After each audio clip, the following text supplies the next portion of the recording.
So this is my prediction video for the King Arthur Abraham Jermain Bad Intentions Taylor fight.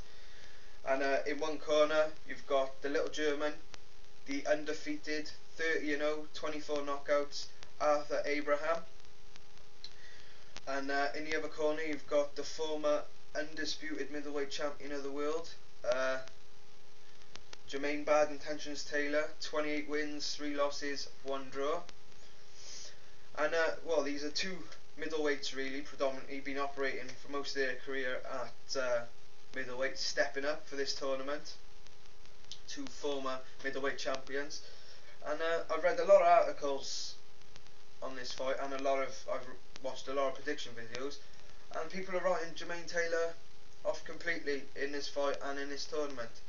But I'm having a much tougher time doing that, because this is a man who once beat the legendary Bernard Hopkins twice. You know, he undisputed middleweight champion of the world. I really don't think he can be written off completely in this fight. I actually think he's a bit of a dark horse in this competition. I know a lot of people are going on his latest fights and stuff, you know, the ones with Pavlik and Froch predominantly, where he started off quick, looked good, and then you know, with the Pavlik fight, even knocked Pavlik down, had him really, really hurt. And with Froch, he knocked him down early on. I think it was the 3rd round, and then in true Taylor fashion ran out of steam and ended up losing the fight as a result. But what I'm thinking is, maybe, you know, what if he's learned from those lessons? What if he's taken on board what happened in those fights and tried to change it? Because I've read a lot of interviews with him as well. Like, now he's fighting weight. You know, he's taking it seriously. This is his last shot, really. And but anyway, go into this fight. You've got Taylor, good jab. You know, he's quick. He's a very skillful fighter. He's got good lateral movement, good footwork. He's a good boxer. And then you've got the Authur Abraham, little German, good high guard. He's hard to get through. Very tough, very, very tough. Brilliant chin. Like in that fight with Miranda, is unbelievable. His jaw was basically off his face, and from the 4th round, and he made it to the end of the fight. I'd go home. I would go home if my jaw was like that. There's no way I would carry on. That man is tough. You know, taking shots on that jaw, he's broken. That must have hurt. Anyway, and he can bang. He's got an 80% knockout ratio. For a little man, it's really hard. He's not that little, but he's the smallest fighter in this tournament, and he can bang. And whether he takes his punching power up with him, that remains to be seen, because this is a different weight for him. And if he does use the weight to his advantage, you know, he could force a stoppage later on against Taylor, like many other, like in the recent performances, like the Froch fight, for example. But the way I see this, I see Authur Abraham winning a unanimous decision.